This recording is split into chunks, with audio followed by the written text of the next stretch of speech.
मेरे पापा को लगा कि मैं पेट से हूँ। बदनामी की डर से पापा ने मेरी शादी नौकर से करवा दी।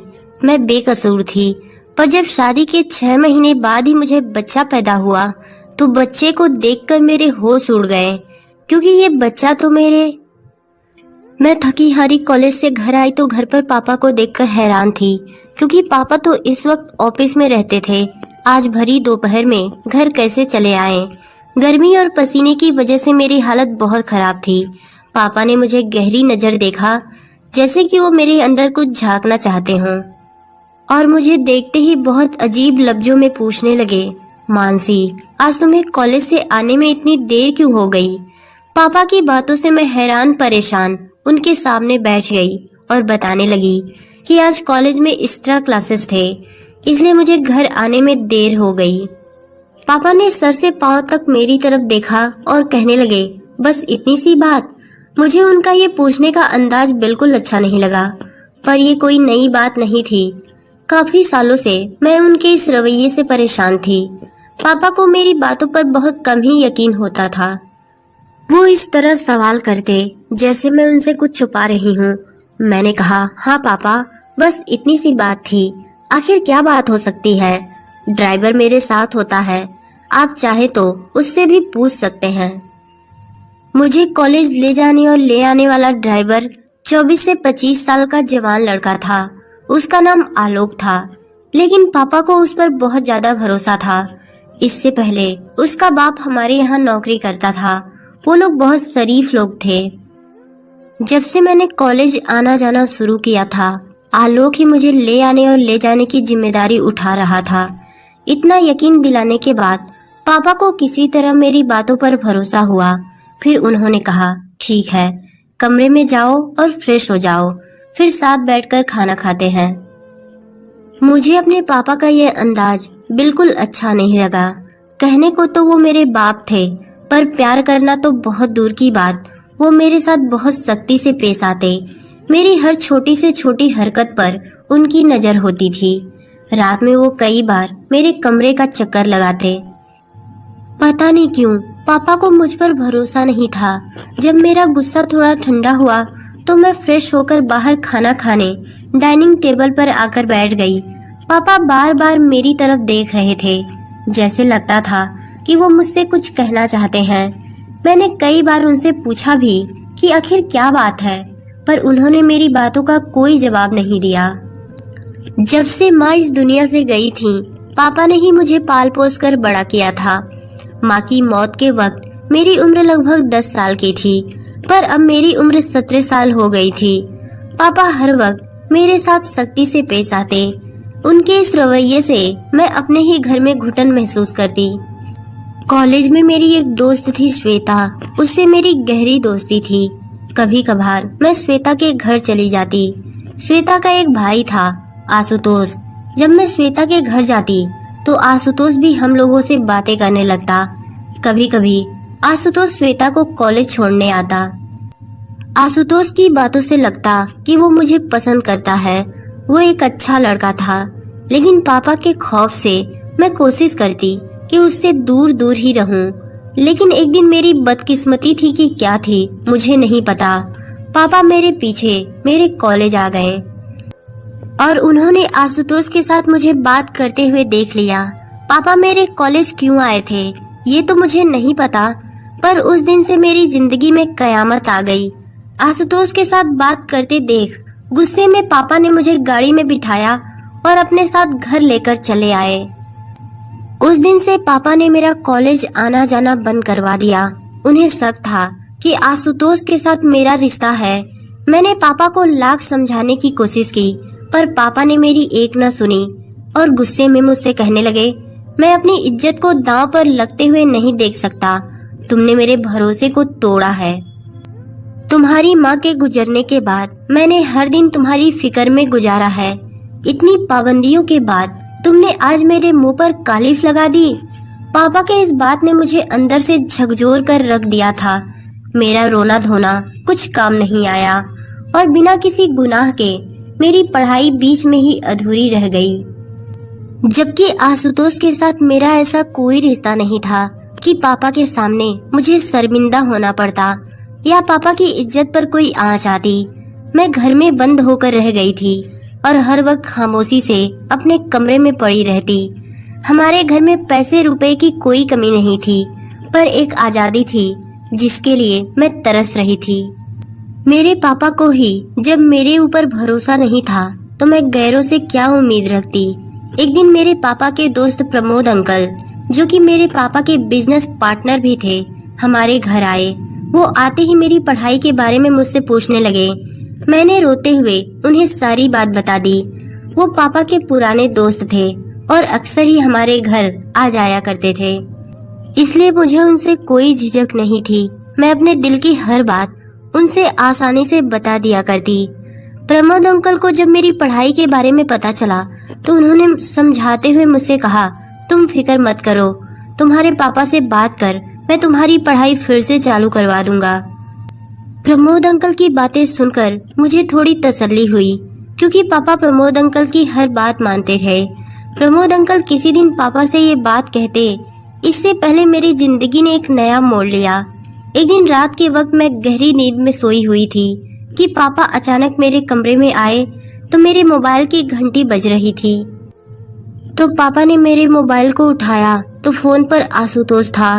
उसने मुझसे ये पूछताछ के लिए फोन किया था कि उसे पता था कि उसकी वजह से मेरी पढ़ाई बंद करवा दी गई है। ये बात मेरी सहेली श्वेता से उसे अभी अभी पता चली तो उसे बुरा लगा और उसने फौरन फोन कर लिया। लेकिन पापा ने उस फोन का भी गलत मतलब निकाल लिया। उन्हें लगा था कि मेरा आशुतोष के साथ वाकई में कोई गहरा रिश्ता है। उस रात से पापा ने मेरा मोबाइल फोन छीन लिया और मुझे कमरे से बाहर निकलने तक मना कर दिए। ये सब होने के बाद मैं सारा वक्त कमरे में बंद रहती। कभी कभार प्रमोद अंकल आते तो मुझसे मेरे कमरे में मिलने चले आते। वो मुझे समझाते हुए कहते, बस कुछ दिन का इंतजार कर लो, मैं तुम्हारे पापा को तुम्हारी पढ़ाई के लिए मना लूंगा। अभी इन सब बातों को 2 दिन भी नहीं गुजरे थे कि एक दिन पापा मेरे कमरे में आए और मुझसे कहने लगे, आज के बाद तुम मेरे कमरे में सोया करोगी। मैं जवान लड़की थी और मेरे लिए पापा के साथ सोना बहुत शर्म की बात थी। मैंने पापा से कहा, मैं अपने कमरे में ही ठीक हूँ। मेरी बात सुनकर पापा ने गुस्से में कहा, क्यों? रात के वक्त कमरे में तुमसे मिलने कौन आता है? पापा की इस तरह की बातें सुनकर मेरी आंखों में आंसू आ गए और मैंने रोते हुए उनसे कहा, एक बार तो अपनी बेटी पर यकीन करे। पापा ने कहा, जितना भरोसा करना था मैंने कर लिया, पर आज के बाद तुम मेरे कमरे में ही सोया करोगी। उस दिन के बाद से पापा ने अपने कमरे में मुझे सुलाना शुरू कर दिया।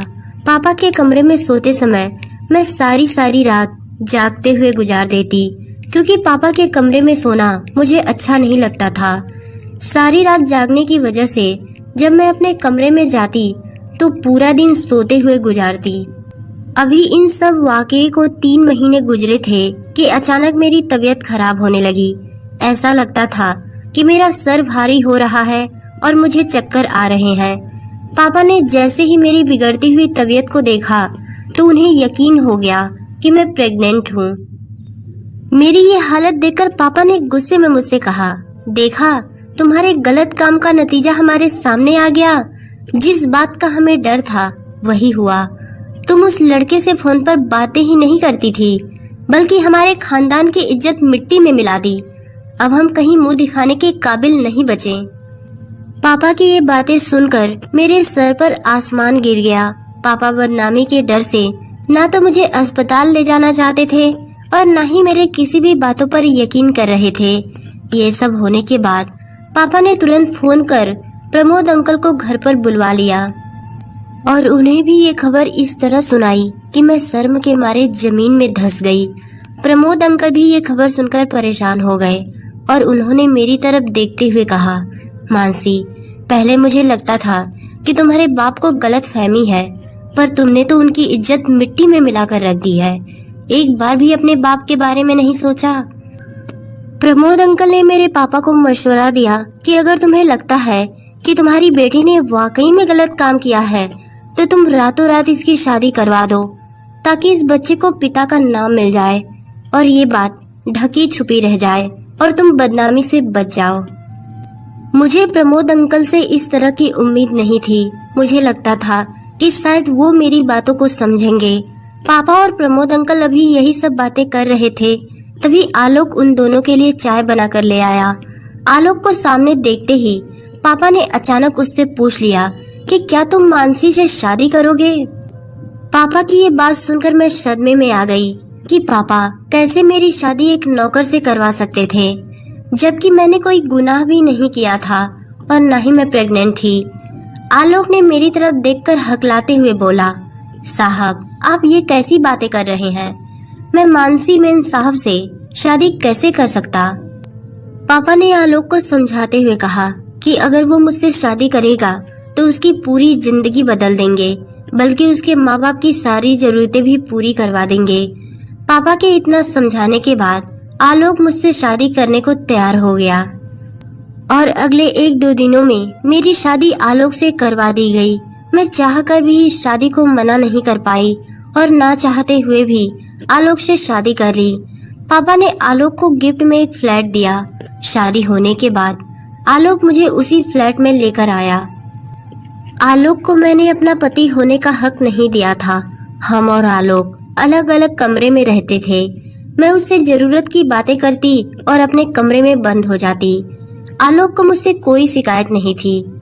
वो हर वक्त मुझे खुश रखने की कोशिश में लगा रहता। हमारी शादी को 2 महीने गुजरे कि धीरे धीरे करके मेरी तबीयत खराब होने लगी और मेरा पेट बताने लगा कि मैं पेट से हूँ। लेकिन मुझे अभी तक यकीन नहीं था कि मैं प्रेग्नेंट हूँ, क्योंकि मेरी नज़र में तो मैंने कुछ गलत काम किया ही नहीं था, तो मैं प्रेग्नेंट कैसे हो जाऊंगी। लेकिन जब डॉक्टर को दिखाया गया तो पता चला कि मैं 5 महीने से प्रेग्नेंट हूँ। ये सब सुनकर मैं सन्न रह गई, क्योंकि जब मैंने कुछ किया ही नहीं था तो आखिर ये बच्चा मेरे पेट में कैसे आया।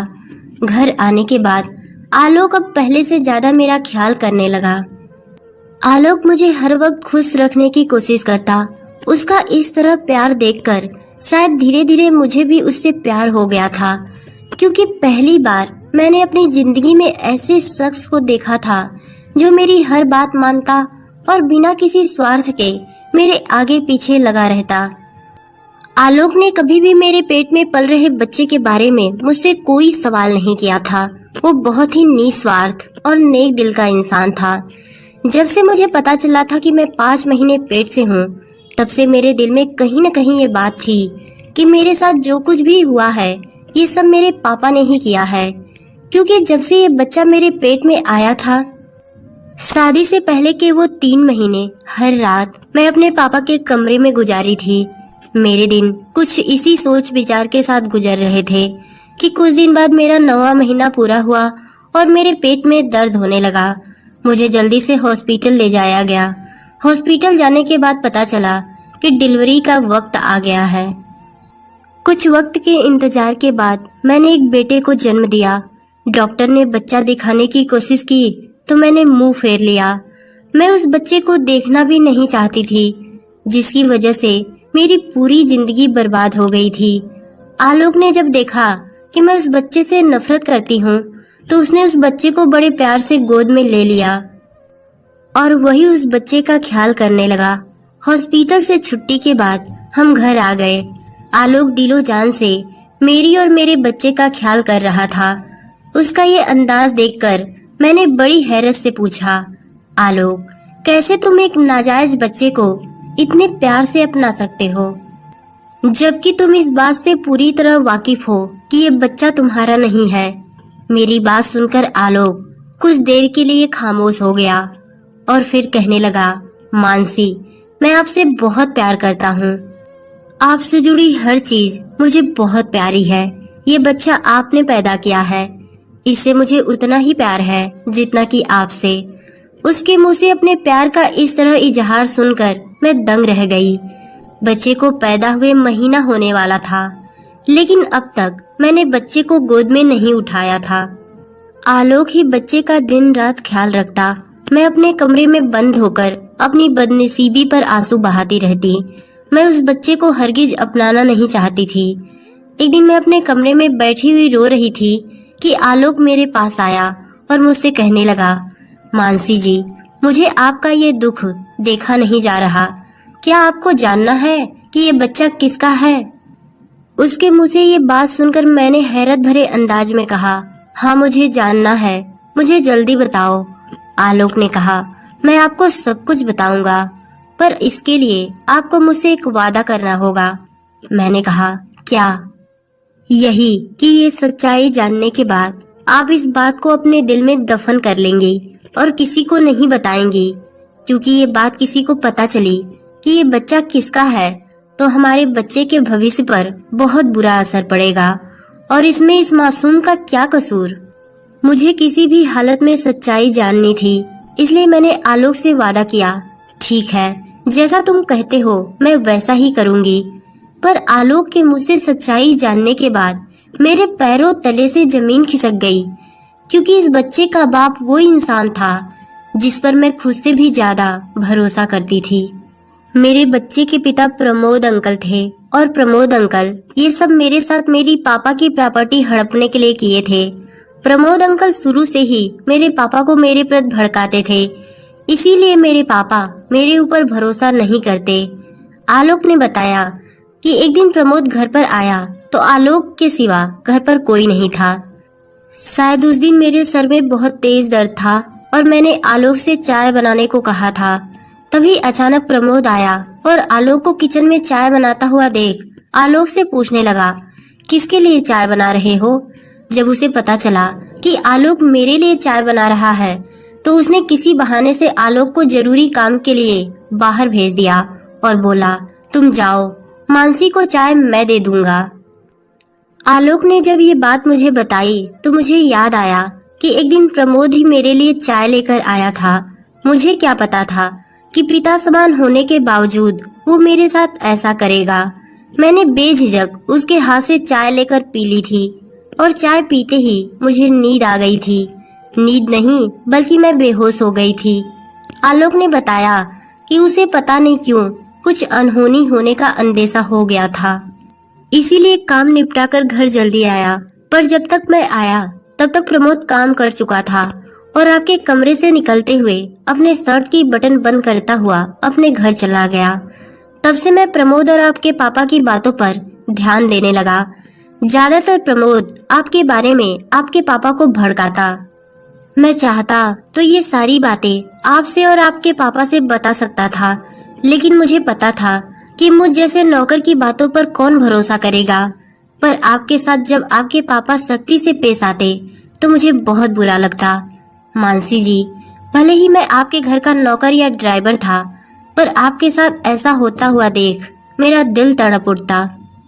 बल्कि यूं कहें कि आपकी परेशानी देखकर शायद मुझे आपसे प्यार हो गया था, और इसीलिए जब उस दिन आपके पापा ने मुझसे पूछा कि तुम मानसी से शादी करोगे तो मैं बेझिझक तैयार हो गया, क्योंकि मुझे पूरा विश्वास था कि मैं आपको अपनाने के साथ साथ आपके बच्चे को भी अपना लूंगा, क्योंकि मैं आपसे दिल से प्यार करता हूँ। और इन सब में इस मासूम का क्या कसूर जो इसे सजा मिले? मैं और आलोक अभी यही सब बातें कर रहे थे, तभी मेरा बेटा जो गहरी नींद में सोया हुआ था उसकी आंखें खुल गई और वो रोने लगा। आलोक ने जबरदस्ती बच्चे को मेरी गोद में डाल दिया तो ममता से मेरा दिल तड़प उठा और मैंने उसे सीने से लगा लिया और फूट फूट कर रोने लगी। मैंने आलोक से कहा, आलोक, जैसे मैंने तुमसे वादा किया कि मैं ये बात किसी को नहीं बताऊंगी, वैसे ही तुम भी मुझसे एक वादा करो कि प्रमोद की ये घिनौनी करतूत तुम मेरे पापा को बताओगे, ताकि उन्हें भी तो पता चले कि उनकी बेटी के साथ गलत करने वाला कौन है। और आज तक जो वो मेरे ऊपर शक करते आ रहे थे, उनकी बेटी गलत नहीं बल्कि उनका सबसे करीबी दोस्त गलत है, जिस पर वो खुद से भी ज्यादा भरोसा करते थे। आलोक ने कहा, पर ये बात आपके पापा किसी को बता दिए तो? मैंने आलोक से कहा, पापा ये बात किसी को नहीं बताएंगे।